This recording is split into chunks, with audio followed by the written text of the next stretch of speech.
Did you know that the equipment of a professional sniper of the Armed Forces of Ukraine can cost more than $50,000? And if you're a helicopter pilot, even your underwear must be flame resistant.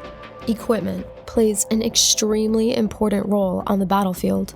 Soldiers should feel comfortable and protected because their chances of success depend on this. In this video, we have collected information about the equipment of various representatives of the Armed Forces of Ukraine to show how important every detail is on the path to victory.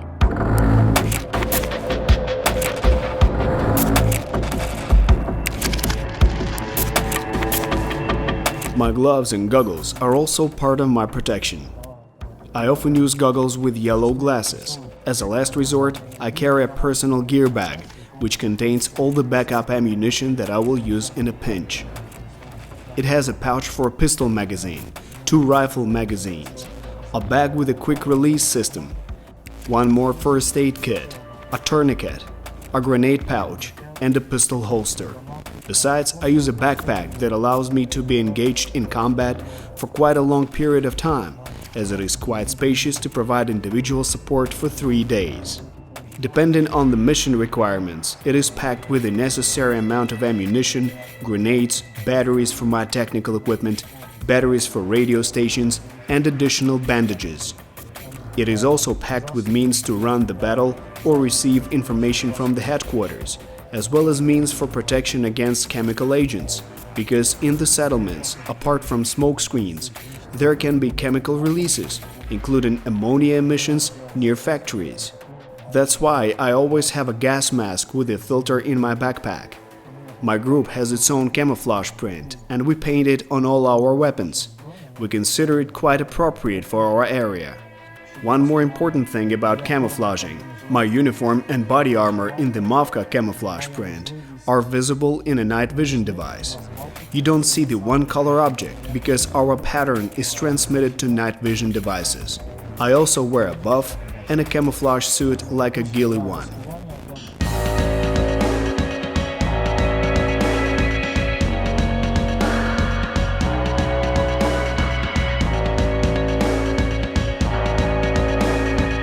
This is my equipment that I use on the mission. Here I have pouches for magazines.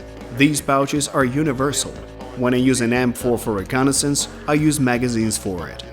If I need a rifle, this magazine is universal. It is expandable and it easily fits Barrett rifle magazines.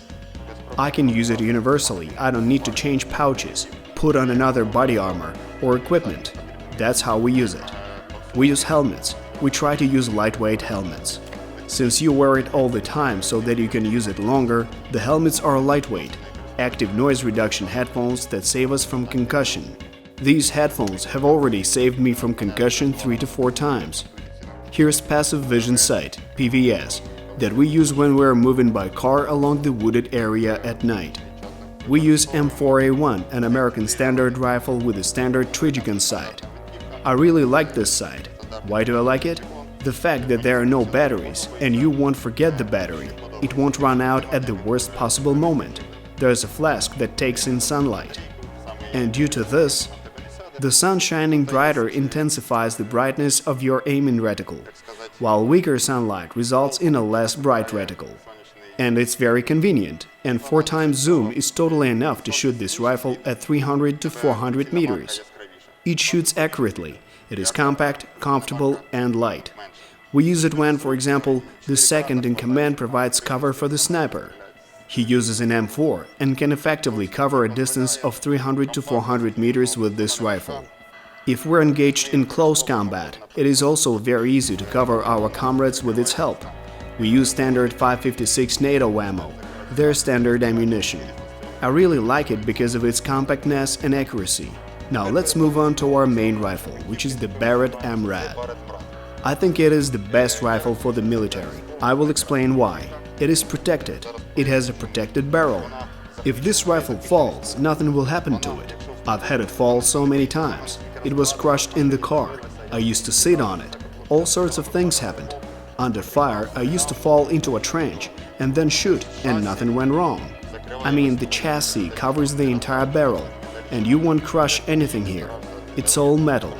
and no matter how hard you try, you can't crush it. I don't know, maybe if you ran it over with a tank, I think it would still fire, at most the side will be broken. As snipers, we use tables that we stick on our weapons, which indicate the distance of up to 1 kilometer, up to 800 meters for snap shooting. For example, you're sitting in a position, the enemy appears and you don't have time to measure with a rangefinder or make corrections. You quickly look at the table, get up and shoot.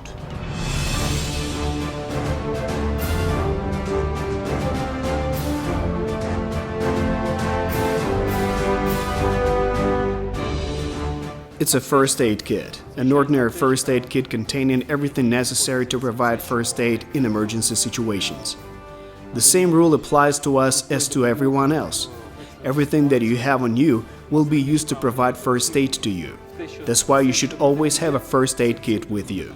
We have cases where people were thrown out of a helicopter. They broke glass and metal sheets with their heads, but their heads were not damaged and saved thanks to these helmets.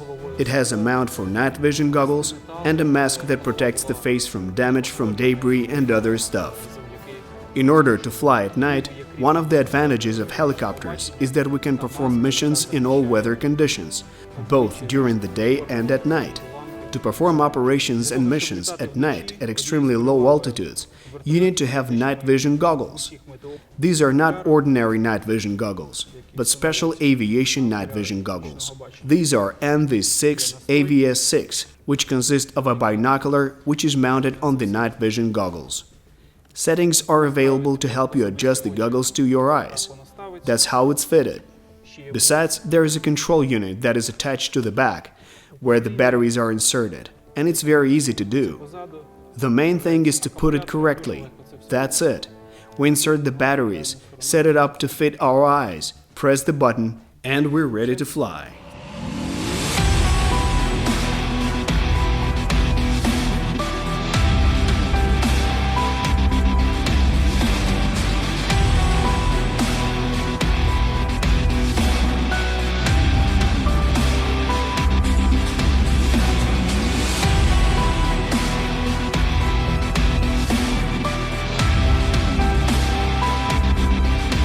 As you can see, quality equipment is a very important element in preparing fighters for combat operations. And the better prepared the armed forces are, the more chances there are for our overall victory. Let us know in the comments who else you would be interested in learning about. And be sure to watch our other videos about military professions.